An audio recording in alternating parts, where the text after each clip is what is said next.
Welcome to another episode of A Sandwich and Some Lovin'. I, as always, am Kellie Raspberry Evans, and this is my husband. Hello, Alan. That's Alan Evans. That's why I have the Evans part added to my name. And you know what? This is a buzzed Kellie Raspberry It is. Evans. I'm sorry. You know, I didn't hyphenate in case anyone's wondering. I had my name legally changed to Kellie Raspberry Evans. 3 separate names, right, babe? Raspberry is technically your middle name. Technically now, yeah, it is. Technically your middle name. So at times I call you Raspberry. You do. When you're doing something wrong, I call you Raspberry. When you're doing something right, I call you Evans. Have you noticed that? Very confusing. But yeah, I went to happy hour. That's a great way to start a podcast, babe, with a big yawn into the microphone. I went to happy hour with some girls, and I knew it was a bad idea because it's podcast recording night. And we went to a place that had half price everything at happy hour as far as the adult beverages go. I thought happy hour meant everything was discounted. Not always, not always half price. So a bottle of wine was half price. That's a good deal right there. And so Amy and I, my best friend since I moved here 24 years ago almost, shared a bottle of wine. So I'm happy to be here tonight for the podcast. So Kellie partook in the good life tonight. I did. I had a good time. It was nice to catch up with some girlfriends. You had the fermented grape. I did. It was a Spanish red. Was it rojo or blanco? Oh, it was rojo. Red. It was red. Okay. So how many bottles did Amy have by herself? We had one. We split one. Oh. Usually Amy has a bottle by herself. We're good. No. Because it was a weeknight. We're playing it safe. But anyway, so I'm happy to be home with you and doing the podcast. We do broadcast it from our home.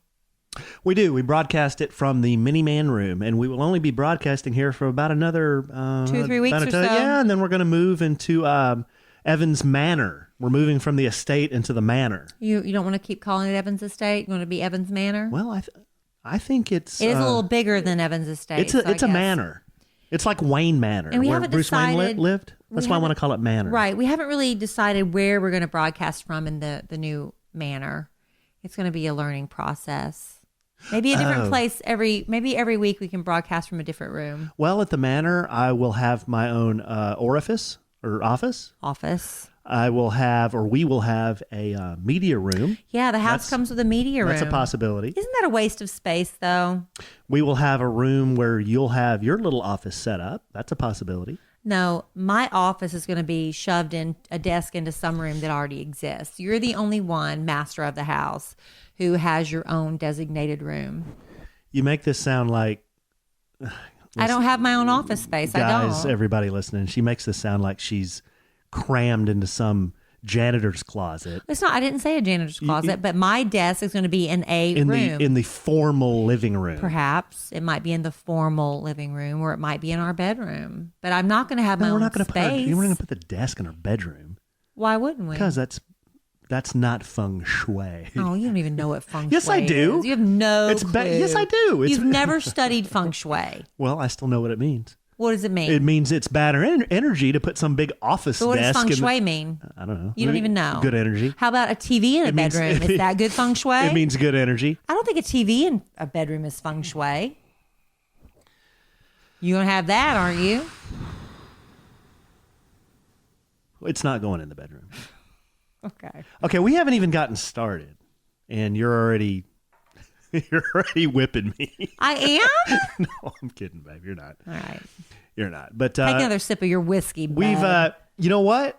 I'm having this is a custom of A Sandwich and Some Loving. It's turned into a custom. Yeah. But I'm having my weekly, I only have this once a week, my weekly nip of Woodford Reserve. That's your new one. Bourbon. Yeah, I usually have a bourbon, but this is the one I'm having this week. Yeah, you've switched to Woodford recently. That's a new thing for you.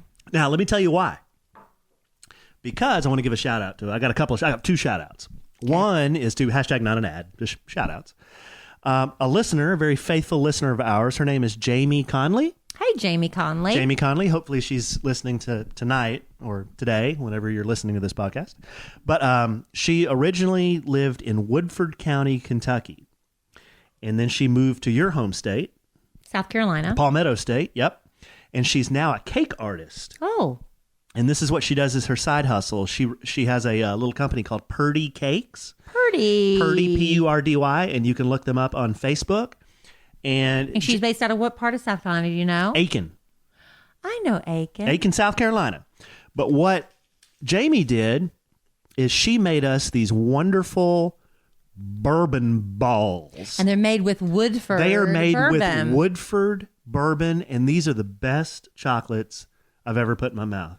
I will tell you this. So while you're talking, I'm going to eat one. I know. And being from South Carolina, we have a place called Young's Pecan Company, and you can order pecan baskets, and it's a wonderful thing. But I am allergic to pecans.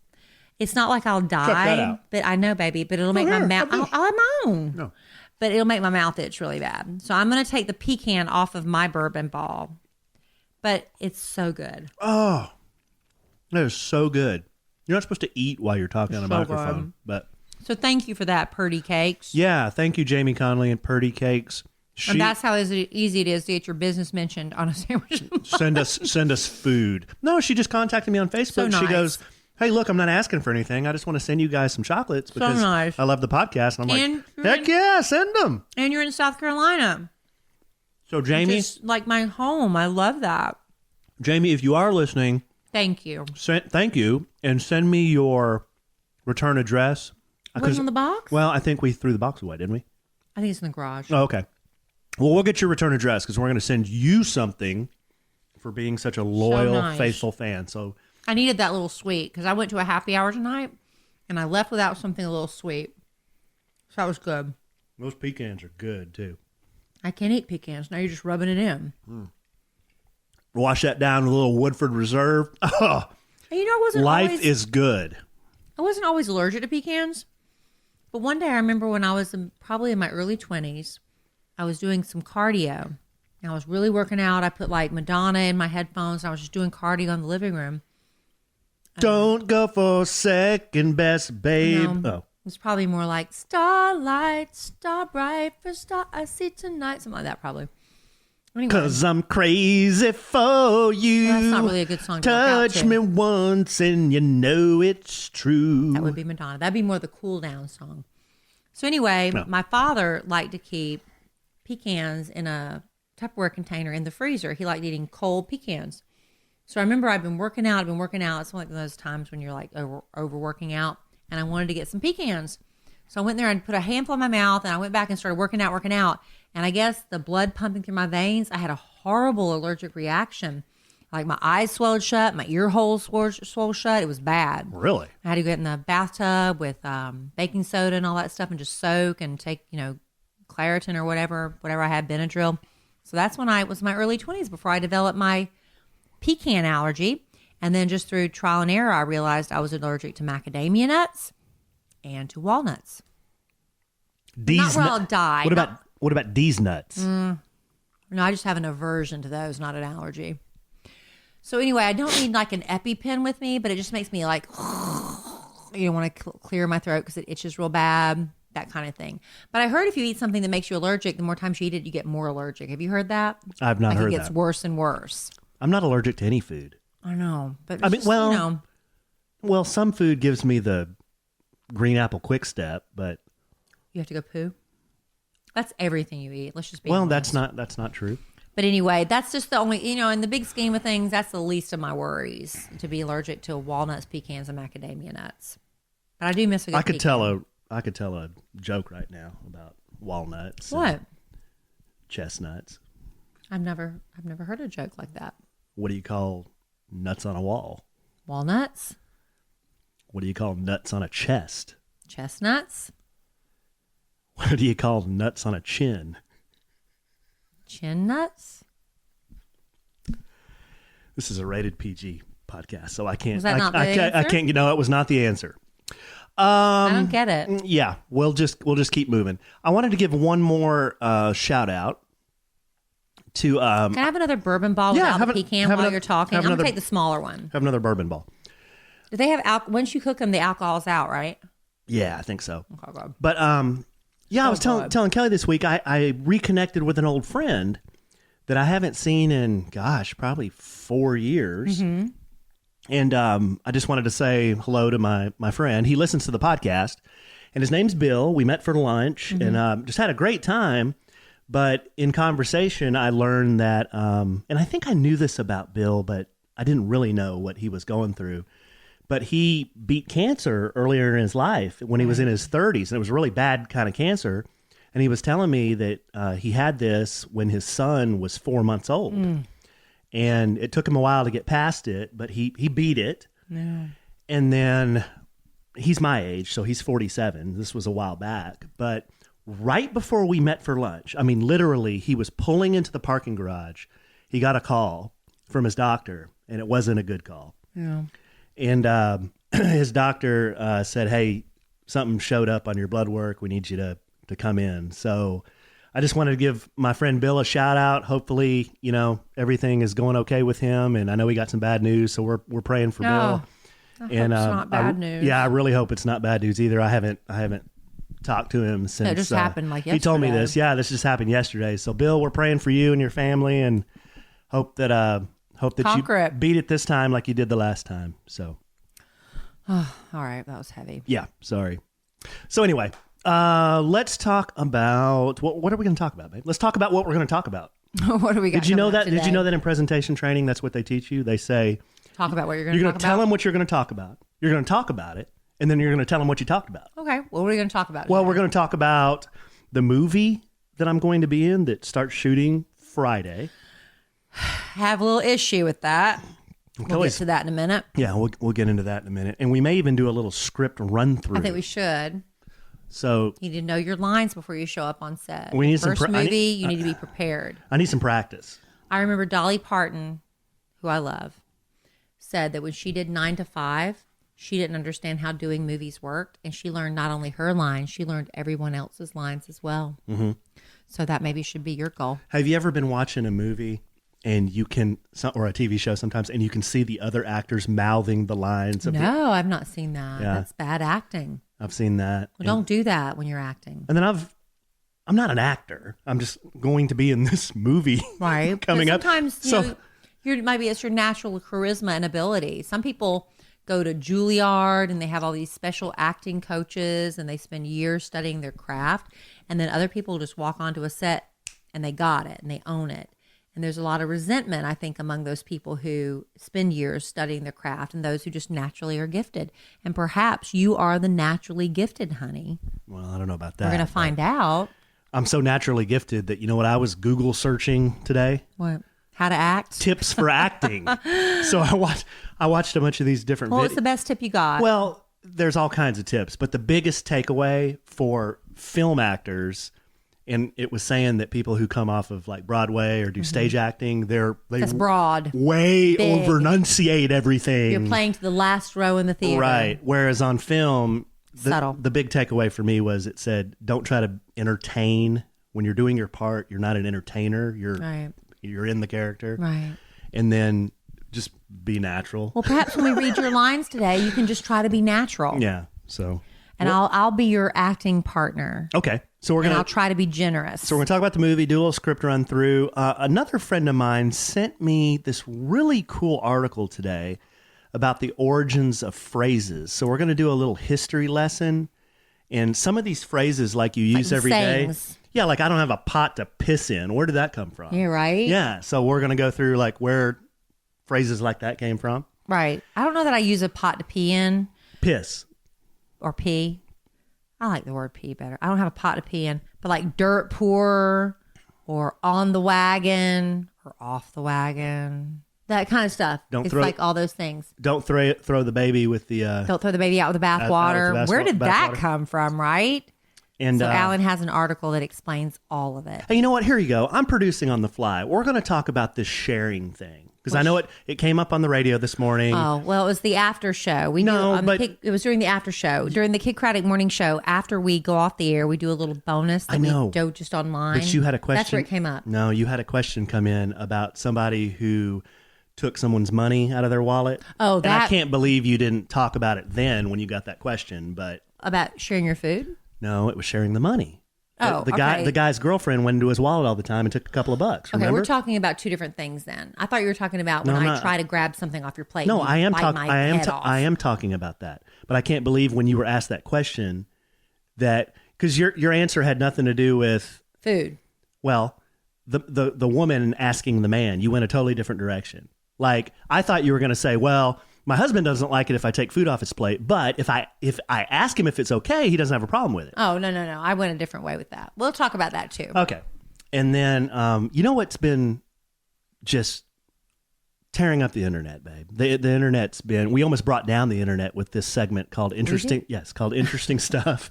Oh, we're dangerous. Yeah, well, not really, but we're going to go through some more interesting stuff that we I think we found online. Every week there's interesting stuff if you just go to look for it. I mean, everybody can just read the headlines, but if you go look for the interesting stuff, your life can be changed.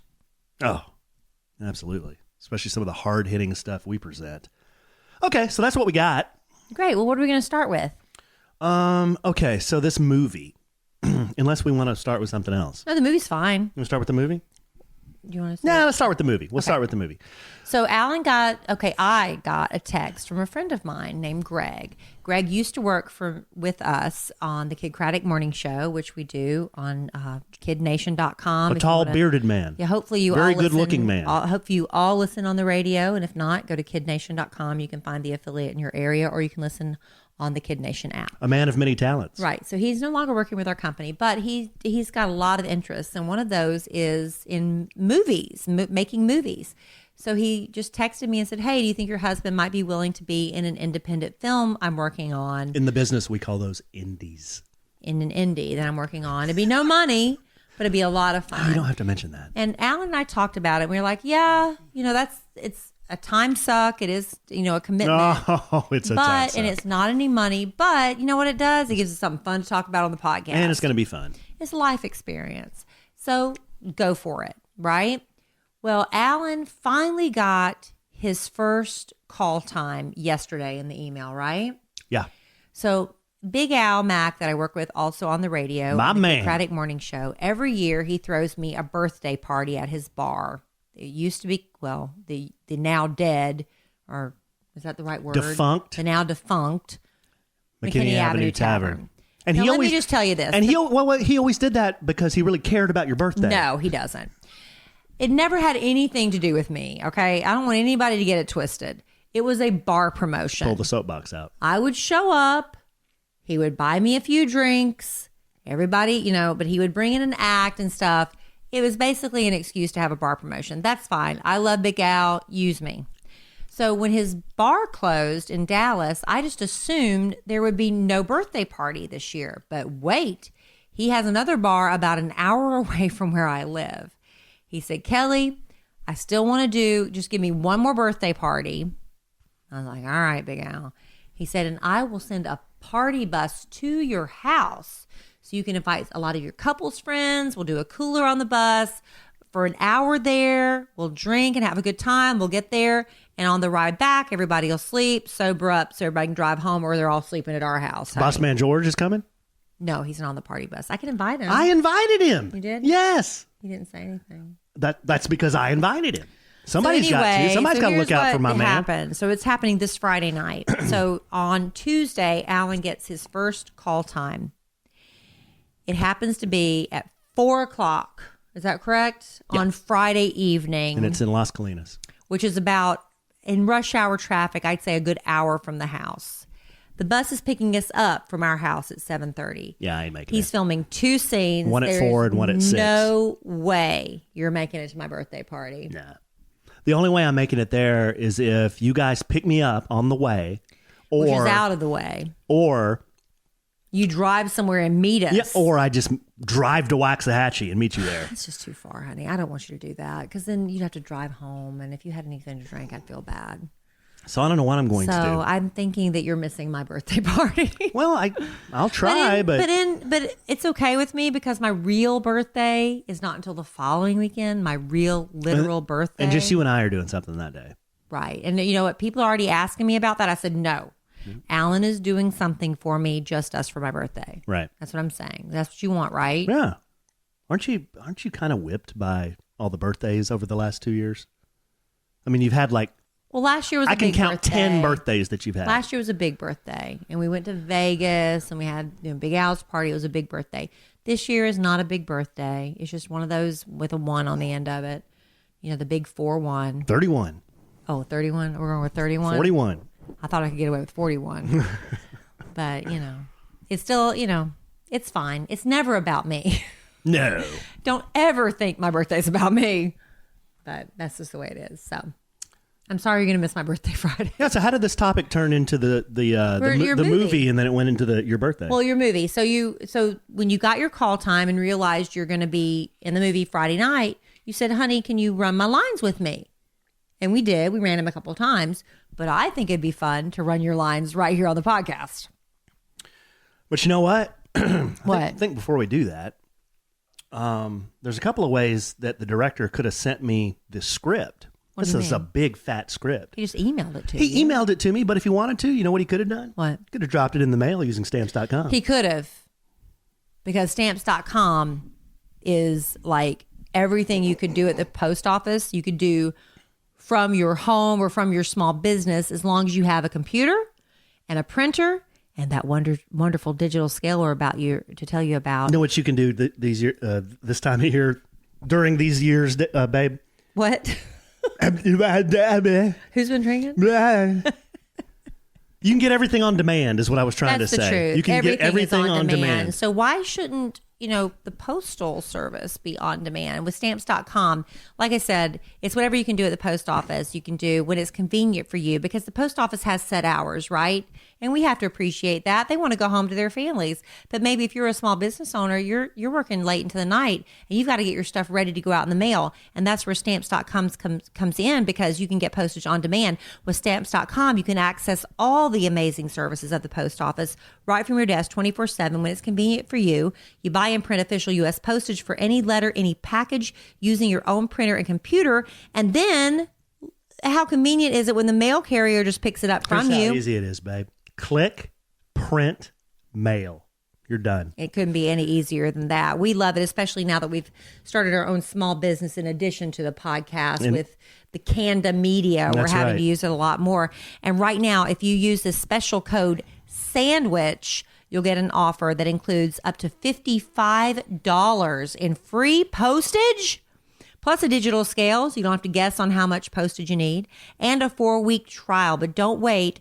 You need to go to stamps.com before you do anything else. Click on the radio microphone at the top of the homepage and type in sandwich. That's stamps.com. Enter sandwich. You got all that? You know what, babe? I was looking at that while we were, running through that. I double taked on the $55. That's crazy. Well, that's large. You better take advantage of that before they realize what they've done and take it back. That is large. Thank you, stamps.com. All right, so this is the script. Okay, well, hold on. What? Hold on. Okay, you tell me. You direct me, honey. Well, I'm trying to, babe, but you've had a bottle of wine, so you're very chatty. Half a bottle. Yeah, just slow down just a little bit. Everything will be okay. So this movie, and I think we mentioned it last week, it's about all these kind of like random guys, and they all have this different background. And it's a great premise. And the premise of the movie is they're trying to save a college from going under. An online college. And it's an online college. And the way they think they can do this is by starting a football team. Funny, right? Kind of funny bit. So the name of the movie is called The University of Las Colinas. Well, the part that I was asked to play is a dude named Kerry Michaels, Kerry. And Kerry Michaels is a swindler, a con man, That's you, baby. Typecasting. a con artist. So this first scene that we're going to practice it right here on the podcast. It's the actual scenes you're shooting on Friday. Yeah. The night of my birthday party that you're having to miss. I'll be doing this buffoonery. But Kerry, in this first scene, he's trying to sell these two young guys fake IDs. Right. Minors. I think one is supposed to be a minor and the other is of age, but in their teens. Yeah. If he's of age, why does he need a fake ID? Boys in their teens. Well, one's 18, the other could be 15. But of age means they want fake 21. IDs to he can't drink. Get into a bar, so they're not 21. One is 18. One could be 15. Okay. That's what I just said. Right. Okay. Why are you? So there's two people needing to buy fake IDs.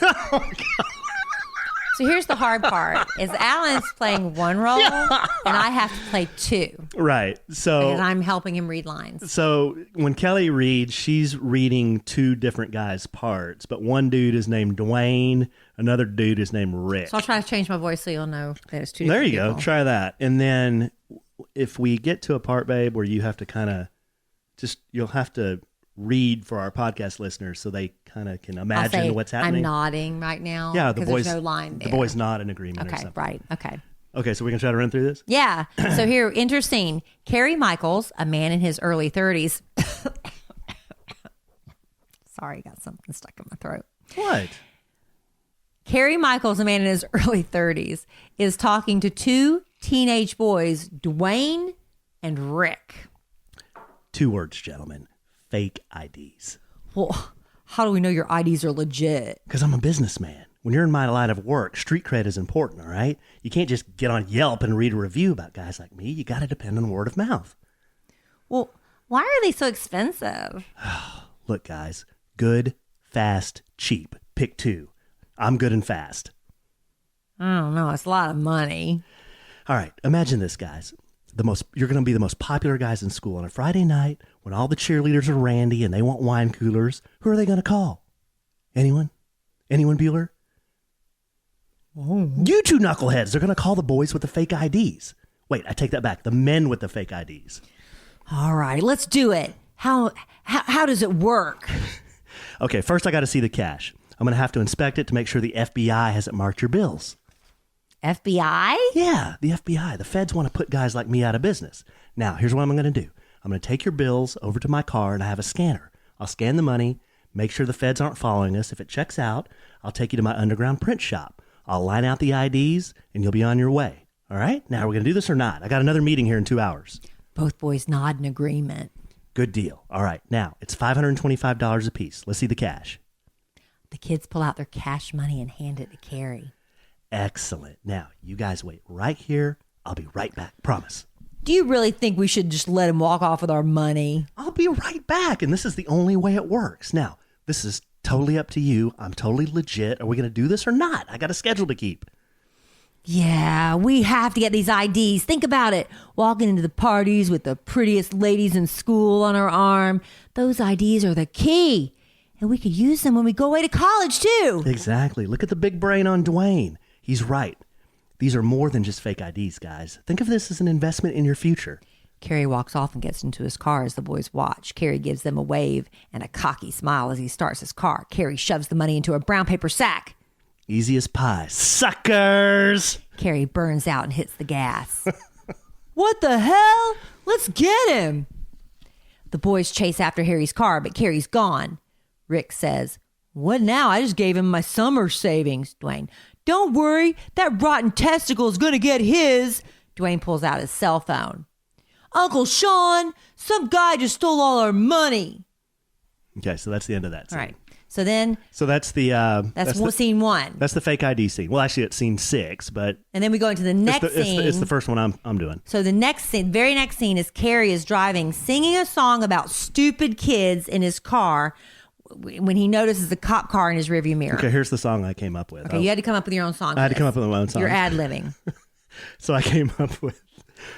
Dun dun dun, fake IDs. Your money, please. Blazing on the rooftop tonight. You have to work on that.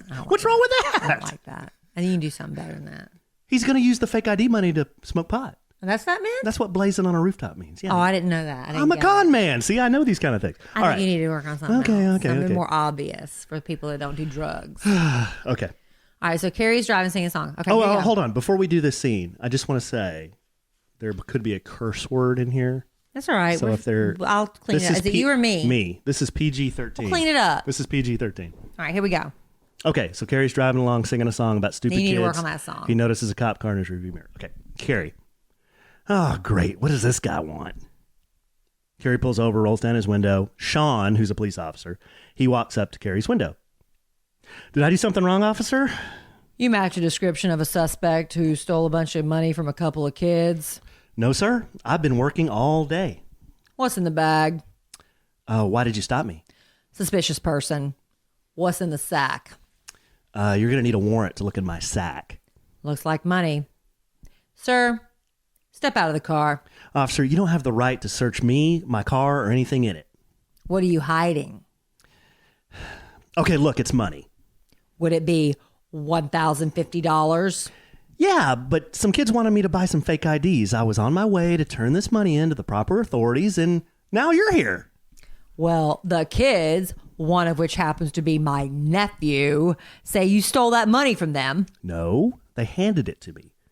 Who are you going to believe, me or a group of delinquents trying to buy fake IDs? No offense to your nephew. Let's go downtown and sort this out.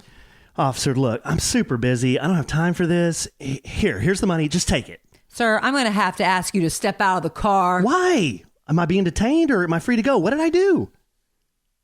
You're being... Wait, is that right? You're being arrested. Son of a bitch. Is that the cuss word you were worried about? That's not that bad. Why did you not know when you go from page 19 to 20? I felt like there was missing some lines there. Well, there's page 19 and there's page 20. I just felt like I was missing something. Like I was supposed to say something else. How did I do? You did awesome. Great, honey. Yeah.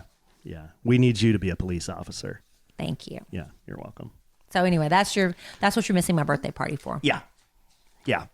But, But I think it's going to be fun. It'll be I can't wait to see it. And from what I understand, it's going to be available on Amazon Prime. Are we saying too much? I don't know how much we're allowed to say, but it's going to be available on Amazon Prime. What I'm envisioning is we have a huge screening for it, like a red carpet screening, and we'll have like all of our listeners from A Sandwich and Some Lovin' who can come.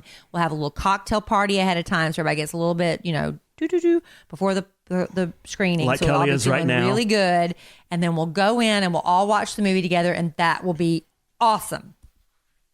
Yeah. I'm excited about it. I am excited. I'm very excited. I mean, it's a big deal for you, and somebody might notice you and say, "Look, you've got like acting in your blood. It's like a natural thing for you." No, I don't know about that, but we shall see. I'm excited. It'll be fun. I think you're more excited than I am. Why? Well, you just seem like you're a lot more excited than I am. It possibly will come out by the end of the year. I don't know if they're going to be able to get it done by that quickly, but it'll be exciting, and we'll absolutely keep you posted. They were asking me what I thought the character should wear, and I was like, well, probably like jeans and Chuck Taylor shoes and a t-shirt and a blazer. What you normally wear when we go out. I was like, pretty much what I normally wear. Yeah. And they're like, yeah, that's what we think too. Yeah. So I'm just gonna dress up like I usually do. And JC from the Kid Craddock Morning Show is one of the stars of the movie too. My man. He plays a guy who's like enchanted by his glory years of high school football, and can't let it go. So he gets this chance to redeem himself by being in the online school's football team. He's Cody, I think. Cody. I think his name is. I like that. So that's fun. I think his name is Cody. Okay, well, good, babe. That's a lot of fun. Thank you for running through that with me. You're welcome. I think you're going to be great. And I'm sorry you're going to miss my birthday party, but we'll think about you. That's not a done deal. That is not a done deal. I still may be able to make it. We'll see. Do you want to run through some of this little history lesson we have? Yes, because you sent me this email today. Why don't you take the lead on this one? Really? I thought you were going to read it. Well, we can do it together. But yeah, a friend of his. I feel like you're dying to talk tonight. So here, you're going to. Am I annoying you? No, not at all. But you're going to go through that one. I had a friend who sent me this list. I forwarded it to Kellie and my dad.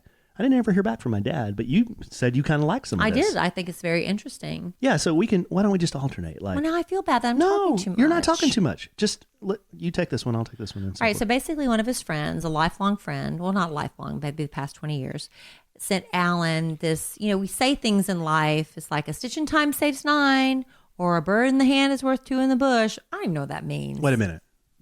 A bird in the hand is worth 2 in the bush. Have you ever heard that? Is worth 2 in the bush. What does that mean? Well, we're not going to answer that question for you tonight, but we are going to answer some questions you may not have even realized you had, because you just say things and take them for granted because, duh, you know what it means, but where did it originate, right? Right. So your friend sent you this email. My friend Bob. Your friend Bob. We'll give him credit. Hi, Bob. Who's not listening. I don't think he knows we have a podcast. He knows we have a podcast. He's not on the internet too much. But here's this interesting, and we'll go back and forth since Alan says I'm talking too much, and I'll try to control myself. Now I feel all self-conscious about it. Just keep going. So there's an old hotel pub in Marble Arch, London, which used to have a gallows adjacent to it. So this is London gallows. Gallows were for prisoners, right? Prisoners were taken to the gallows after a fair trial, of course, to be hanged. Well, the horse-drawn dray, that was the cart carrying the prisoner, was accompanied by an armed guard who would stop the dray outside the pub and ask the prisoner, "One last drink?" If the prisoner said yes, it was referred to as "one for the road." If the prisoner declined, the prisoner was on the wagon. So he didn't get off the wagon to have the drink. He's on the wagon. So there you go. How about Right? that? One for the road means your last drink before you and on the wagon means no, I'm not drinking. How about that? So how about that? That's interesting, right? Okay, here's one. Did you know, babe, that they used to use urine to tan animal skins? I did not know that. Okay, so what happened was families used to pee in a pot, and then once a day it was taken and sold to the tannery where they tan animal skins. So if you had to do this to survive, you were piss poor. Who knew? Yes. You've heard the term piss poor, but that's where it came from. But worse than that, if you were really poor folk, you couldn't even afford to buy the pot to piss in. So don't have a pot to piss in is the lowest of the low. I've always said pot to pee in. No, pot to piss in. That sounds I more. always say pot to pee in. That sounds way more nice. No, it's pot to But piss that's in. interesting where it came from, right? Yeah. That was the lowest of the low. You couldn't I like afford that to one. pot to pee in. I like that one. And the next time you're washing your hands and you complain because the water temperature isn't just how you like it. You know, in those public bathrooms when it's either scalding hot or freezing cold. Well, you need to think about the way things used to be. How did Because things used to be? Here are babe? some facts about the 1500s. Long time ago. Long time ago. That's over 500 years ago. Most people got married in June because they took their yearly bath in May. Can you imagine? Can you imagine taking a yearly Because it was bath? warm enough finally, and they still smelled pretty good by June. What would that do to your skin and your hair? I don't know. I guess your body's adapted to it. I've read a study that if you never wash your hair gets used to it. If you just like use water and not the chemicals and soap that your hair. Go online and Google that. It's very interesting. Like at first your hair has like this freak out reaction where it's flakes and just gross. But then your hair realizes this is the way it is. And then it starts being just really normal. And like this woman hasn't washed her hair in years. Can you imagine Your body adapts. how smelly your pawit would be if you only took a bath once a year? All right. You have to, it's Filipino for butt. All right. So anyway, however, since they were starting to smell in June, they said brides would carry a bouquet of flowers to hide their body odor. And that's where the custom of carrying a bouquet when you get married comes from. How about that? That's pretty good, babe. And then the bathwater, you were talking about that earlier. Boy, Now read that one because you were talking about that earlier. There are a lot of these. Read that How one. many Read of that these- How many one. of these are we going to do? We don't have to do all of them, but do that one because you teased it earlier. Okay. Well, like Kelly was saying, 500 years ago, baths consisted of a big tub filled with hot water, and the man of the house, that would be me if we were married 500 years ago, he had the privilege of the nice, clean water. First in the bath. Yep. And then he leaves all his hair and all his stank Funk. in there and all his funk and everything else that comes off his body. And then all the other sons and men get in there. Then the women, and then the poor kids. Right. And then, last of all, the babies. Because I didn't know any better. So by then, the water's so... Can you imagine how dirty and gray and smelly it is? It gets so dirty that you could actually lose somebody in the water. So then the saying became, don't throw the baby out with the bathwater. How about that? Because they were the last ones in the water. How about that? Let's skip this part about that. Thatched mud huts. So a lot of poor people Pot had dirt floors, right? And only the wealthy people had something other than dirt, which is how the phrase dirt poor came into being. So if you had a dirt floor, you couldn't afford anything nicer, so you were dirt poor. So the wealthy people had slate floors, but the problem with those, like if you've ever been to like Mexico when they have the slate floors because the carpet mildews and stuff, the problem with that is it would get slippery, especially in the winter when they get wet, so they would spread fresh straw, which was also known as thresh on the floor to keep their footing. So as the winter went on, they'd add more thresh or straw to it. When you opened the door, it would all start slipping inside. So that's why they had to put a piece of wood in the entryway, and that became the threshold, because it would hold the straw in place. When you carry the bride over the threshold, the wooden thing that held the straw in place. Isn't that interesting? That's crazy. It's so random, but that's where that came from. Do you think our listeners think this is as interesting as we think it is? I think it's very interesting, but obviously you've lost interest. No, I think it's really, I do. I really think this is interesting. Okay, we'll keep going then. This is kind of like our segment, Interesting Stuff. Which is still coming up if we have time. You want to stop? No, let's keep going. Let's keep, it's what, 3-4 more pages? Baby, just stop. You've lost interest. Eat another bourbon ball. Yeah. No, I want to do this one. Okay, do it. So 500 years ago, they cooked in a kitchen with a big kettle, and it was always hung over a fire. Yes, so, I saw that. See that in all the movies. Right. So every day they lit the fire, and then you just add things to the pot. And since everybody was kind of poor, they just ate mostly vegetables, and they didn't get much meat. Right. So they'd eat this vegetable stew, and they'd leave the leftovers in the pot. They'd get cold overnight, and then they'd start over the next day. So they just light up the kettle the next day, and because you couldn't refrigerate. Right. So they would just reheat the vegetables in the pot. So you can imagine day after day, you got kind of this collection of vegetables in there. So the rhyme, if you've ever heard this rhyme, peas porridge hot, peas porridge cold, peas porridge in the pot, 9 days old. Some like it hot, some like it cold. Some like it in the pot, 9 days old. I didn't know what that meant. Yeah. We would do that with jump rope. And then sometimes Cinderella, dressed in yellow, went upstairs to kiss her fella, made a mistake and kissed a snake. How many doctors did it take? 1, 2, 3. Where'd that come from? I'm just asking. I don't know. I'm not sure. Because in the movie, Cinderella's wearing blue. You know what? People who had money back in the law, like 500 years ago, they had plates made of pewter. Food with high acid content caused some of the lead to leach onto the food, and that would cause lead poisoning, and they would die. And this happened most often with tomatoes. So for the next 400 years or so, tomatoes were considered poisonous. Bread was divided according to status. Workers got the burnt bottom of the loaf. The family got the middle, and the guests got the top. The special guests got the upper crust. And that's where that term came from. The upper crust of the rich folk. How about that? Yeah. I think we should call this segment useless information. I think it's interesting. There's a whole bunch of stuff. There's a segment on there about why we have canopy beds, which is interesting. Yeah. Raining cats and dogs is explained. Mm-hmm. You don't care about any of that? Let's save some of these for another time, because there are some really good tidbits in here. The one that we were on before you decided to do the other two, though. Skipped some. Yeah. We were talking about the vegetables in the pot, but when visitors were coming over, sometimes a family would have pork. And if you had pork, it was a big deal. Yeah, it would be. So when visitors came over, they'd hang their pork or their bacon in their house to show off, and that was a sign of wealth. Hanging your bacon? Hanging your bacon. Yeah, hang it. You have to hang it in the window to show it off to people passing by, or just for the people coming over. It was a sign of wealth that a man could bring home the bacon. Yeah. And what they would do, they'd cut a little bit of that bacon off, give it to their guests, and they would chew the fat. Really? Yeah. Interesting stuff. It is very interesting. No. Useless information. No, it's not useless. I think it's interesting. Yeah. That's good.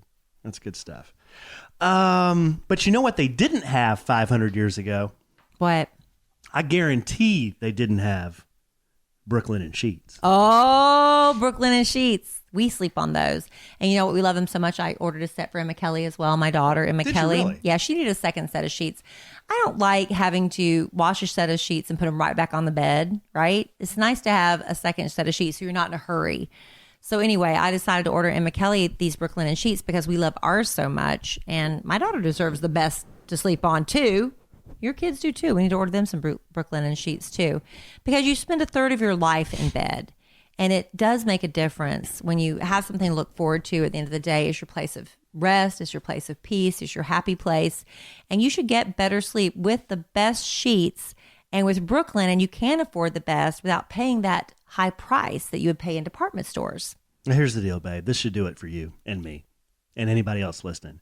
Brooklinen They're the fastest growing bedding brand in the world. Yes. 15,000 5-star reviews. So it's not just me and Kelly who think they're great. Go out there and do a little research. Yeah, it's not just the quality, it's the price, because they're not selling them through department stores. They're avoiding that markup, which could be as much as 300%. Ugh. So you take that out of the equation. You've got quality sheets for a fraction of the cost you would pay in department stores. And you also have all these fun patterns and colors, so you can mix and match polka dots and these big window pane panels. That's what I got for Kellie, which is a lot of fun. They have the duvet covers, the pillows. You can mix and match and have fun and express your personality in your bedding. Yeah. So my Brooklinen sheets are the best, most comfortable sheets, babe, that I've ever slept on. Mm-hmm. And right now we have an exclusive offer just for our listeners. You get $20 off and free shipping if you use the promo code. Now listen up. We're switching up here just a little bit. Switched up. Promo code Kellie, Kellie at brooklinen.com. They are so confident that they offer a risk-free 60-night satisfaction guarantee and a lifetime warranty. Lifetime. On all of their sheets and comforters. That's a lot of time. So the only way to get $20 off and free shipping is to use the promo code Kellie. This is new. Kellie at brooklinen.com. BROOKLINEN.com and use the promo code Kellie. Now, how confident is that? This is confident marketing right here. Brooklinen. These are the best sheets ever. We love them. Thank you, Brooklinen, for sponsoring a sandwich and some lovin'. What? Why are you giggling? You're just out of control tonight, I'm not out of control. I feel fine. You feel fine? I do. Are you sure? Yeah. Can I ask you to walk a line right now? Yes, I could do it. You think so? I could do it. You want to do a little test right now? No, come on. Stop it. I'm just giving you a hard time. I know. I'm fine. Okay, how are we doing on time? How are we doing? I don't know. We're fine. I hope I hit the record button. That would be awful, wouldn't it? You know what? If you didn't hit the record button, I'm not going to be Would you divorce me? I'm not going to be real happy. You know, what's deal breakers in relationships? We were talking earlier. Alan said he heard me I do this segment called Love Letters to Kellie on the Kid Craddock Morning Show. Love letters to Kellie. I never get to sing it because I'm part of it, and I just sit there and bask in the jingle. But we had a question today from a listener that you said caused you to ponder my answer. What was that? Well, if I remember right, I think the guy was the one who wrote the letter. Loves her, adores her, worships her. She's the best thing ever, but she, in effect, steals his money. Right. But it sounded like it was a couple of dollars here and there. Like she always steals money from his wallet. And he said that bothers him. And my suggestion was, I said, I know this is silly, but why don't you, almost like a child, I said, there's some psychological root to that. There's some reason she's doing it. I don't know what happened in her childhood or whatever. There's some trigger that's making her do that. But if everything about her is wonderful and you love her so much, why don't you try the system where you put her on an allowance, where you give her a certain dollar amount every week, and that's her money to spend, and hide your wallet. Lock it up and don't hide it. I mean, don't leave it out for her. And baby, I think you said that you were surprised I didn't say, why don't you just tell her to ask me for money when you need it? But I think he said he tried that and she still steals it anyway. Hold on. Was this couple married? I don't think so. Okay. Most people that write to me are not married. They just live together or they're crazy in love. Okay. I don't know. So they're not married. I don't remember, but I don't think they were married. Okay. The reason this puzzled me is because Kellie and I have this deal where we'll be at a restaurant. Could be any restaurant. Could be a really nice restaurant. Could be a very expensive restaurant. Mm-hmm. Our plates just get set down. And Kellie looks at her plate. She looks at my plate. And then the next thing I see is a big arm and a fork making its way over, gigantic. Making its way over to my plate. At which point it stabs my food that I haven't even touched yet. You're so and then I see my food leaving my plate on this fork, and I'm like exaggerating. Oh, you're exaggerating. Okay. And you're also exaggerating your reaction. Oh, okay. So when I heard this love letter, I thought you would certainly bring up this similarity in these two things. How is that not different? One is not stealing. One is stealing and one is sharing. And like if you have a plate full of food and you have tater tots, Maybe I ordered a side salad. I just want one tater tot or whatever it is, one French fry. I want one bite. I am married to you. Why can I not reach over and grab one little tater tot or one French fry off your plate?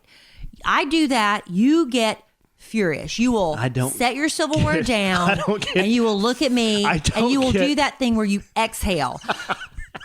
I don't get furious. People have witnessed it on the podcast, so they can automatically know exactly what I'm talking about. You pitch a little hissy fit. Don't pitch a hissy fit. I am married to you. Don't pitch a hissy fit. We share the same credit cards. It's like we're paying for the same thing. If you want something off my plate, go ahead. But you're like, no, I don't want anything off of your plate. If I would have wanted what you ordered, I would have ordered it. And that is then why do you want to eat it? I don't do it anymore because you pitch such a fit. I don't even do it anymore. I'm just curious as to why you did it. I want to taste. Just a little flavor? I just want to taste it and see what it tastes like because it's not what I got. So now I'm like, I will not ask for a bite of your food unless you offer it to me because I have learned. Isn't that the same as if the point you just made, it's all our food? Well, if it's all our money, wouldn't you at least want me to ask if I was going? No, listen, you're not letting me finish. Wouldn't you at least want me to ask if I'm sticking my big grubby arm into? Oh, I'm grubby. Can now? I finish? I'm grubby. My big grubby arm into your purse to whip out a $5 bill. So different. Wouldn't you want me to ask? You know what? I don't care if you're getting money. If I'm sitting there. Oh, so you don't care if I'm taking the money, but you told that other guy to tell that chick to pound sand, I didn't say pound sand, or put her on an allowance. No, she's doing it behind his back. I'm doing it right in front of your face. I'm not stealing from you. I'm sharing with you. She is stealing from him. It's not sharing if you just take. That's not sharing. The same thing. I'm doing it in front of you. We're sharing food. And you're wrong. And here's where we have the disagreement. You're wrong. And it's fine. And that's fine. I'll never touch your food again. You also don't like me borrowing your T-shirts. Oh my God. You should have been in the closet that day when I didn't have a black T-shirt to wear. So Alan has a collection. I would say we should count your T-shirts one day. If there are less than 100, I would be shocked. I will bet you $20 right now that I do not have 100 T-shirts. 50. They're at least 50. I will bet you $5 that I don't have 50 T-shirts. I bet you have 50. I'll shake on that. So I'm sitting You owe me $5. Okay, we'll go count them. We will go count them. And this time next week on the podcast, we're going to tell you how many T-shirts Alan has, and he's going to be paying me $5. So I'm sitting there, and he walks into the closet, and I'm on his side of the closet. He's like, "What are you doing?" I'm going to borrow a This is T-shirt. such an It's not an exaggeration. He pitched a fit. I've never pitched a fit. Because I dared to want to wear one of his shirts. Why can't you wear one of your shirts? Well, I don't have a black T-shirt that's clean. I just need to wear a black T-shirt. Why would you wear a man's T-shirt? That's not made for your body. And you pitched such a fit. I swore to you that day, I will never ever go to your closet again. You and your T-shirts and your food. There is so much detail being left out of these stories. This is all, I'm being misrepresented. Then add the detail. I'm being misrepresented. Add the color commentary. If we could bring all our podcast listeners into your closet, I'd welcome them. To see how many clothes and T-shirts you have. I had no black T-shirt that was clean to wear, and I needed a black T-shirt. Wow. You should have seen the fit he pitched. Didn't pitch a fit. Yeah, you did. He finally graced me with a shirt that he was getting rid of the other day. Which one? The blue one that I wore to bed as a T-shirt. He said, "I'm going to get rid of this T-shirt." I was like, "Why?" I said, "That's a good T-shirt." "Well, I'm tired of wearing it." And he's like, "Do you want it?" "Do I want your shirt? You're giving me one of your shirts?" So absolutely I took it. It's a good shirt. I put it on. He's like, "I don't know why you wanted that shirt. It's not cut for a woman, blah, blah, blah." It's like, why am I even wearing this shirt? Isn't it not comfortable though? It's very comfortable. It's very roomy. It just doesn't look comfortable. But it's roomy. It's not cut for a woman. It's cut for a man. So it's roomy and it's comfy. And I tell you what, just some things I'm just a dumb man, and You're not a dumb man, but you're weird. I'll just never about those things. Wait a minute. You are weird. Wait. I was called an epithet, a name. Weird is not an I was called an epithet. That is not an I was called an epithet Google on the podcast. The definition of epithet. I was called a name. Here's the thing. My wife just called me a name on the podcast. I would think most men kind of dig seeing their woman in their shirt because it's like, yeah, she's wearing my shirt. That's sexy, cool, except for you.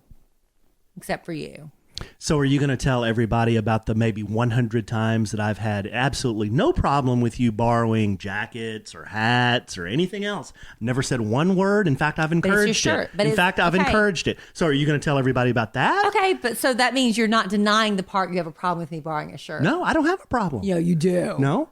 Oh my God. I don't have a problem. Don't lie. You wore my shirt two nights ago. That's because you were getting rid of it and gave it to me. You know what? Okay. This will not be resolved here on this. I'm never asking to borrow. I'm not even going to go through your side of the closet. This will not be resolved on this podcast. And I'm not eating off your plate again unless you absolutely force feed me. I'll force feed you. Yeah, whatever. That's what I'll do. Hey, I got some interesting stuff. Okay. Well, hold on. Well, wait a second. I'm very confused about where we are in the podcast right now. Oh, you tell me. After that tirade. I know, you're ridiculous. So ridiculous. I love it. I really do have some interesting stuff I want to get to.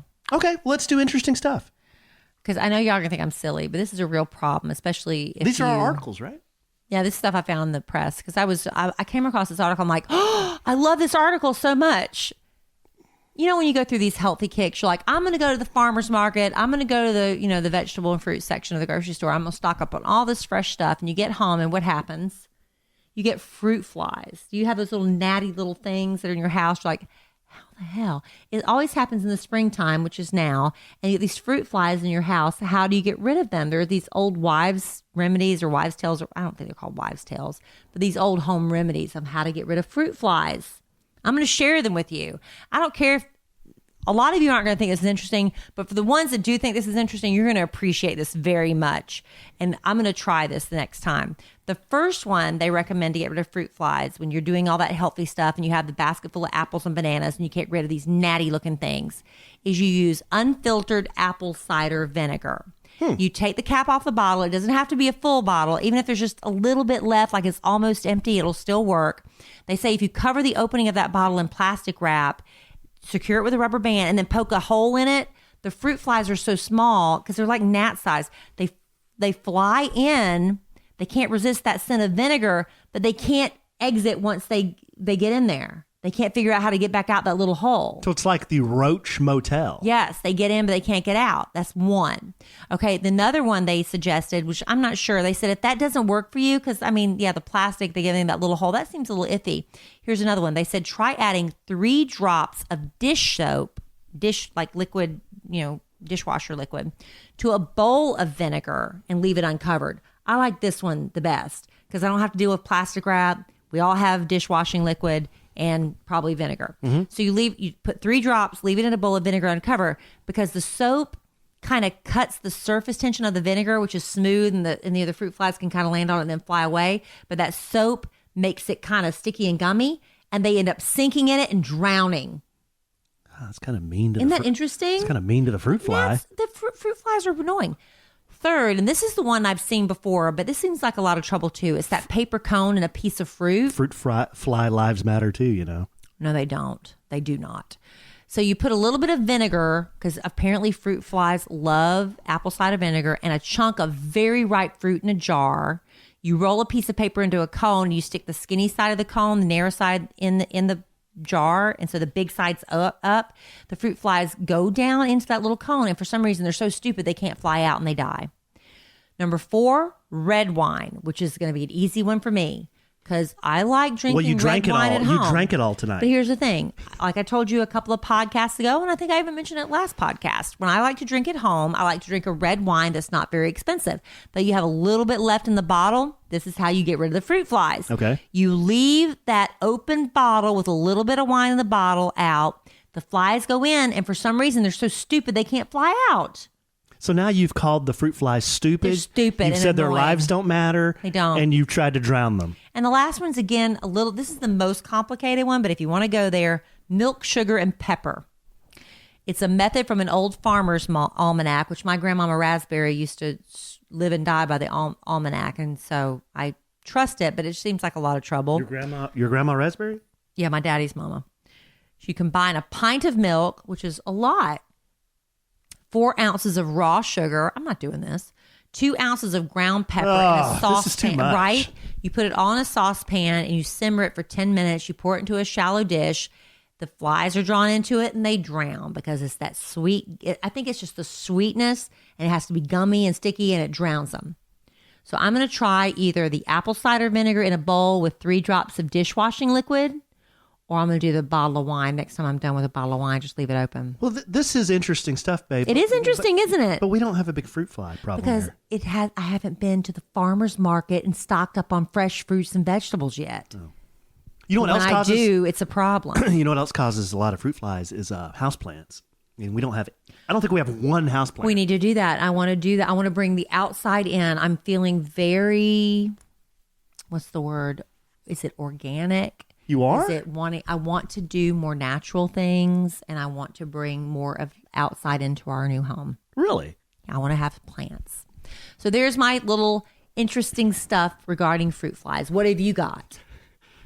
Well, I bet it's not nearly as interesting or helpful. why are you besmirching what I might have? I don't know what you Why? I don't understand why you're in this mood where you hate fruit flies. Well, who loves them? Doesn't seem like you like your husband very much. I love you, babe. Oh, I love you too. But I wish you love would you so not good. give me a fit over eating off your plate. I love you It's so good. ridiculous. No, it's just when this fresh, untouched platter of food lands right in front of me. So you're telling me if you're 5 bites in, I can have one without you won't complain? Yeah, it's fine. It's just like when I see that arm. It's almost like Lying. I don't know. I just feel like it's being taken away from me. Territorial. It's so bad. Okay, go ahead. What's your interesting stuff? Okay, yours are always so helpful. I try to be helpful and interesting. and so practical. But here's a story I found. This just happened yesterday. This came from Illinois. An Illinois family said their Easter celebration was interrupted by an uninvited guest. Mm-hmm. It was a snake. Oh, my. Slithering around inside a toilet. Oh, my. Jay Tipton said he and his family were gathered at a residence, and there was a disturbance in the men's room. The restroom problem turned out to be a large black snake in the toilet. Oh, my. So you know how they got rid of it? Flushed it. They flushed it. That would clog the system, wouldn't They it? flushed it back down the toilet. It took several flushes to usher the serpent down the toilet. Will that clog your toilet? Sometimes it takes you multiple flushes. What are you talking about?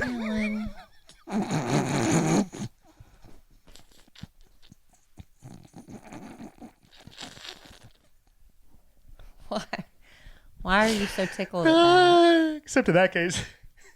Why are you so tickled by Like that? a big brown snake. Alan, that is not appropriate. Sorry. I'm not proud. Not That's my interest. That's my I'm your interesting. wife. That's my interesting stuff. I'm your wife. You just got me in this really silly mood because of your silliness tonight. Oh my gosh. Okay, what's your next interesting stuff? Kaylee Cuoco, she's on The Big Bang Theory. I'm not familiar with Kaylee Cuoco. Cuoco, she's on The Big Bang Theory, and she makes a lot of money. But she is doing this interview. She's on some magazine now. I don't know. But she's doing the interview about how she broke up with a very famous boyfriend because he was a bad tipper. That's the reason she broke up with him. She says she won't say who it is, but they dated when she was only 19. She was just starting out in Hollywood. So I guess we could kind of do the math and figure out who she's talking about. She said we'd all know him if we heard his name, so she'll call him John for the sake of the story. She said she was in love with him, 19. You just think, this is it. I'm going to marry him. He's going to give me all my babies. But then they went on a romantic date. It was awesome. But when the check came, she said he was studying it real seriously, like really studying it. She thought, well, maybe he needs glasses. He's kind of squinting at it. But no, he whipped out his cell phone and started using the calculator to figure out what ended up being about an 8% tip. Oh, wow. She said she started feeling really hot. She was getting so embarrassed because she realized what was happening and she was about to die. And she said it wasn't this one instance that kept happening, including the time John, not his real name, offered to pick up the tab for her family. They were all going out. He's going to impress them. Let me get the tab. She said it was about $600. But then she was horrified because she's like, I know he's going to leave like a $13 tip on the $600 tab. And she says at one point she even went back to a restaurant one time to tip a server because she felt so bad about it.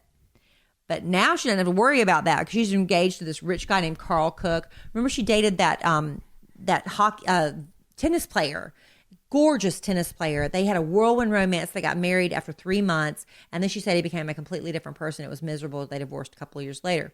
So when she got divorced, she started riding horses again because that was her passion. And she met this guy that was an equestrian. His name is Carl Cook. And you're like, oh, he's a horseback rider. That's fine.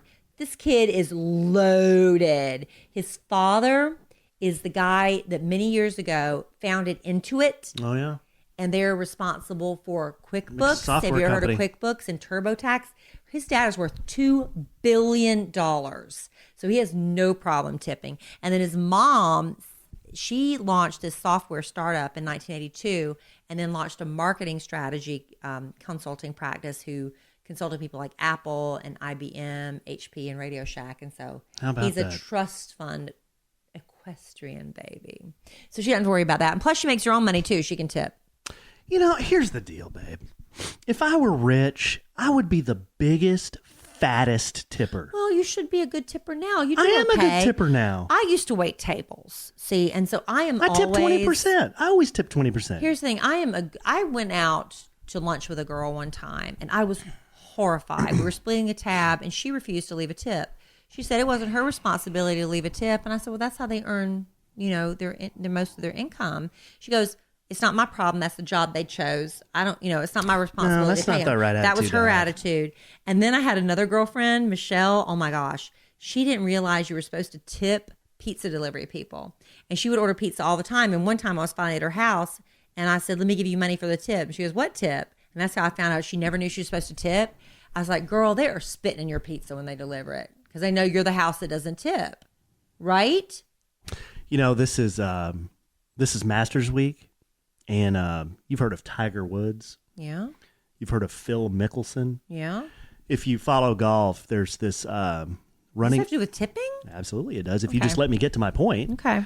But there's this running inside joke that Tiger Woods, who's one of the richest athletes in the world, is a horrible tipper. Why? I don't get that. Whereas Phil Mickelson, he tips like $1,000 on a $100 tab. Because these guys are waiting tables is hard. Well, they don't draw a big salary. That's how they make their money is through. It's a service industry, right? So like any service industry, though, I try to tip. Like valet, the guy wiping your golf clubs off when you pull into after you're done playing golf. Here's the thing. They work for tips. When you're waiting tables, people blame everything on the waiter or the waitress. You don't know. You have no idea what's going on in the kitchen. Like your meal that you ordered, the cook could have dropped it on the floor, had to start over. There could have been a fight in the back. You don't know what's going on in the back of the kitchen, but the waiter is your only point of reference. You blame everything on the waiter. So even if I've gotten like bad service, I usually go ahead and tip 20%. Now, are you the type of person that tips on the amount before tax or after tax? Because I know a lot of people will take off the tax and tip on the pre-tax. I just tip on the total. I just tip on the total. All you do is take 10% and double it. That's 20%. That's what I do too. And if it's excellent service, it'll be more than 20%. I love engaging with my servers, as my husband can attest to.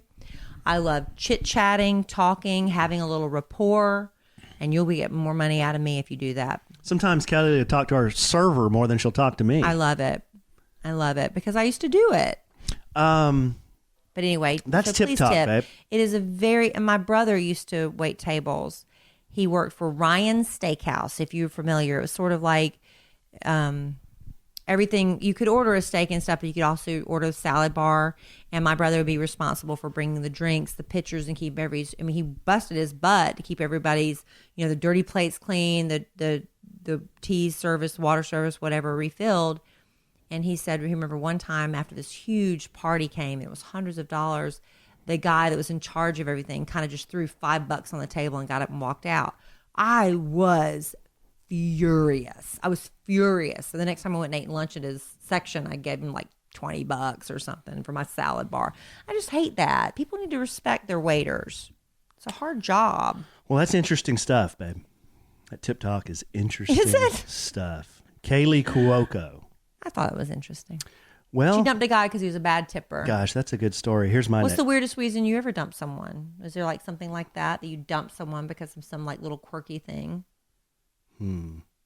I was peeing in your pants. Does that count? Somebody peed in their pants? And you Yeah, dumped I've them? told that story on the podcast. But you didn't dump them. That was a first date. It's not like you dumped them. Yeah. Okay, here is my next story. Maybe we'll do mine and then you want to do one more and we should probably we should probably wrap things up. Or I'll just do mine and we can wrap things up. Yeah. Okay, this comes to us from Massachusetts, where a woman is suing an adult film company for using, quote, nearly every room in her Martha's Vineyard home to shoot dozens of pornos without her knowledge. Yeah, I saw this article. Leah Bassett filed a federal lawsuit against a adult film company called the Mile High Distribution Incorporated Company. And others after she said she had no idea when she rented her house out to this dude named Spafford in September of 2014 that it would be used to make pornos. This happens quite a bit, honestly. So she claimed that this guy Spafford agreed to lease her home from October 2014 to May 2015 under false pretenses. And she thought through her own independent investigation, at least 24 films or videos were shot to some extent in her home. She said, quote, nearly every room of her home was used for porn purposes. Why are you talking like that? End quote. Including her bedrooms, her sofas, her dining room table. It's disgusting. And her laundry room appliances. Yeah. Were used to film porn. We stayed in a porn house once. Bassett says that, quote, this was a highly disturbing discovery. It is. It's awful. End quote. This caused her emotional and psychological distress. It would me too. So you think this lawsuit is founded? I have a problem with it, but unless it's spelled out in the contract, I guess she doesn't have a legal leg to stand on. We found out we stayed in one of these houses in the Hollywood Hills once. Kid Craddock, may he rest in peace.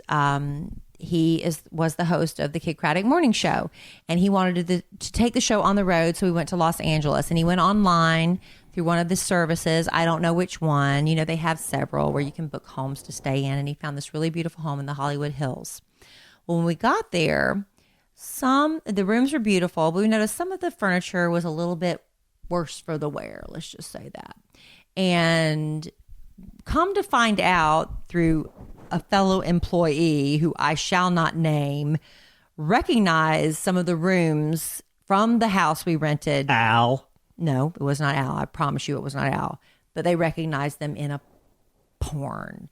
And apparently a lot of these, how can you recognize a room from a porn? Because the house we were in had some very distinctive things about it. Hold on. Who looks at the room when you're watching a porn? Notice things when they're like certain furniture. How do you know? You watched it? I did not watch it. I did not. Then how do you know so much? Because looking at the state of the furniture, we're like, there's some of the stuff's kind of dirty. So anyway, apparently some of these rich homes, they do rent them out for that. Because they don't have sets and stuff. They just rent out these homes and they just churn out porns. But unless it's in the contract that you cannot film porn in my house, how can you legally prosecute that? Well, it's disgusting. Isn't that like having a VR? What is it called? VRBO or Isn't that whatever, like having a VRBO and saying you can't have sex in my house? That's different. Than Why is it being different? It is different. How? Because it's for profit and it's disgusting and it's random, like a lot of people. Okay.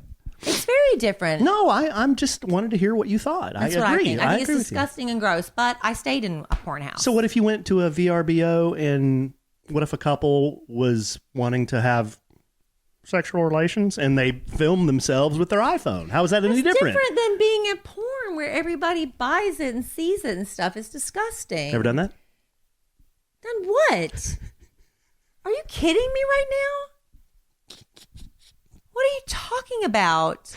You're talking about porn. I'm saying you brought up the story. I'm just saying that I've stayed in one of the homes that we know was used for that. What's a VRBO? Vacation rental by owner. Vacation rental by owner. But I'm not saying this was a VRBO. I don't know what it was because kid found it online. But anyway, that's disgusting. Okay. Yeah. Well, that was my interest. I thought that was very interesting, and I thought it would generate good debate, which it did if that's wrong or not. It's not. Well, yes, it's wrong. What, filming the porn? But you need to have that in I guess you need to word the language that this home is being used strictly for vacation purposes Okay. and not for profit. No, wait a Maybe you minute. could say something like that. What's wrong? Filming the porn or filming the porn at that house without her knowing? All of it. Just all of it. All around. I would not want to know that my home was used for that if I was a landlord. That's a hot sports opinion right I there. don't think it's a hot sports opinion. There's nothing controversial about that. Anyway. Okay. I hate to end on that note. Well, I have another interesting Oh, stuff. Lord. We could. How are we doing on time? I'm sure we're way over. But let me tell you this. This is very interesting, I thought. And this is a man's subject. It's about cars. Okay. Did you Let's hear that they're getting rid of the Taurus again? The Ford Taurus. Did you hear that? I didn't hear that, no. Yeah. They got rid of it a long time ago, about a decade ago. They brought it back. Remember? They got rid of it and brought it back. A Ford Taurus is the first car I ever bought. The first sedan I ever bought. Did you know that? The Ford, say it again. The Ford Taurus The Ford was Taurus is the first car I ever bought. Oh, you ever bought? Okay. Right. And then they took it off the market and then they brought it back. I think I remember that. Yeah, but they said that people just aren't, the market's not there anymore For sedans? For sedans and those really small cars. The compact cars, the subcompact cars. Really? Yeah. So the Wall Street Journal says General Motors is planning to kill off the Chevrolet Sonic. I'm not even familiar with that. And Ford Motor plans to ditch the Fiesta. I think the Sonic's in the U.S. itty bitty tiny car. Yeah, in the U.S. So a lot of foreign markets will still be able to get the Fiesta, but they're not going to produce them anymore for the U.S. Getting rid of the full-size Taurus sedan, and they're considering ending the Impala sedan. Oh, wow. Yeah, according to Auto Data, passenger car sales plunged by almost 11% last year. Subcompact cars fell by under 26%. That's a lot. They make up only 1.3% of the U.S. vehicle Well, what in the hell market. are people buying? SUVs? They're buying trucks, SUVs, and crossovers. Oh. And that's where they're going to start focusing most of the lineup at Ford by 2020. They said that'll make up nearly 90% trucks, SUVs, crossovers. And one analyst said he wouldn't be surprised to see Ford reduce its U.S. car portfolio outside of Mustang to just focus, removing Taurus, Fusion, and the Fiesta. That's interesting. It is, isn't it? Well, yeah, it is. And Taurus, like I said, it's just history repeating itself because they brought it back a decade ago after they phased it out the first time. But this time it'll probably be gone for good. And some automakers have already taken steps to cut passenger cars. Fiat Chrysler has most recently gotten out of the small car business. They've already killed the Dodge Dart, the Chrysler 200. They still sell a few niche car models, including its struggling Alfa Romeo. We were just talking about that the other night at dinner, but relies primarily on its Jeep SUVs and Ram trucks. So that's where things are going. Here's the deal. When fuel is cheap, Americans love big cars. And they're making the bigger SUVs more fuel efficient. Yeah. They That's want the big thing. cars. They're sprawled out in the suburbs. Bigger the better. They need a lot of room to haul kids around, haul stuff around from the big box stores to the big houses. And yeah, you just need room. Americans like big cars because they like hauling stuff around. So if you that's have the way one it's of always these, been. if you have one of these little cars, you might be having a little, what do you call that? A relic? That's not a relic. That's not the word. A Classic? collectible, a classic on your hands because they're not going to be making them anymore in a couple years. How about that? How about that? Isn't that interesting? That's very interesting stuff. Thank you. That is very interesting Much stuff. more lighthearted than porn houses. Who recognized that porn house on the show? JC? No, it wasn't JC. Who was it? Somebody behind the scenes. Trey. Seedy Trey. Why are you calling out people that people don't even know? Oh, gosh. All right. We're going to do one more? Yes. Okay. This comes to us from Houston, Texas, Unless babe. it's offensive. Are you going to bring another offensive one? I ended up I with a don't lighthearted do car offensive story. ones. Well, I don't know that this is lighthearted. It's not lighthearted, but I think it ends on kind of a good note. Mm-hmm. But in Houston, Texas, that's down by the Gulf of Mexico where we went on spring break, actually. Yes. It's very hot and humid down there. Yes. So I don't know if a lot of people know this, but we have alligators in Texas. And they're down by the Gulf of Mexico, down in Houston area, East Texas. So there was an alligator down that was in Houston known to quietly frequent a Texas neighborhood. Well, he was run over by a car. Oh. And he was a 6-foot gator known to nearby residents as Harvey. Oh. Yeah. Was it an accident or somebody It's an purposely accident. gun him down? No, it was an accident. So Harvey was run over by a car. They thought it was like a log in the road and they just couldn't avoid it? Yeah. And then what happened was there was a citizen in Houston, a convenience store owner named Sam. He told a news station that he first spotted the alligator lying on the side of the road dead when he first opened his shop. And by that afternoon, he noticed people going out there and collecting souvenirs from the alligator. Like what? Well, Chunks of skin and he stuff? saw a woman cutting off one of the alligator's feet. Oh. And then he saw people pulling out its teeth and then cutting off his other limbs. Oh, that's awful. Yeah. So he told the news station, that makes me mad because I think it's disrespectful. The game wardens have a special place in jail for those people.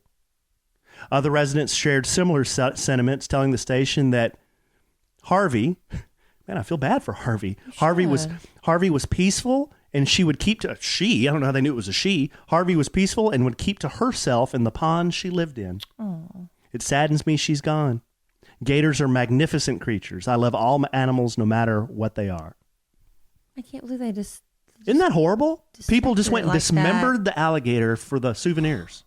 But here's the Why deal. are you ending on that note? No, but here's the deal. Because this is a public service announcement. Alligators, along with crocodiles, caimans, and other similar reptiles, are federally protected animals. State wildlife authorities say dismembering a dead animal is a misdemeanor. Why is it if it's already dead? I mean, I think it's disrespectful, but why is it a misdemeanor? That I don't know, babe. Because what are they going to do with it? That They're I just don't gonna know. I guess dispose if you see a dead alligator, call your local game warden.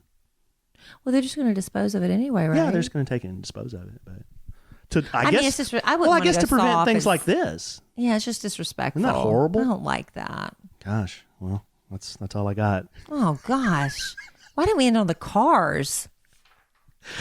Okay, next week for your interesting stuff, I want you to take a complete opposite approach. No, this is the stuff I think is interesting. Yeah, but maybe make it a little bit less disgusting.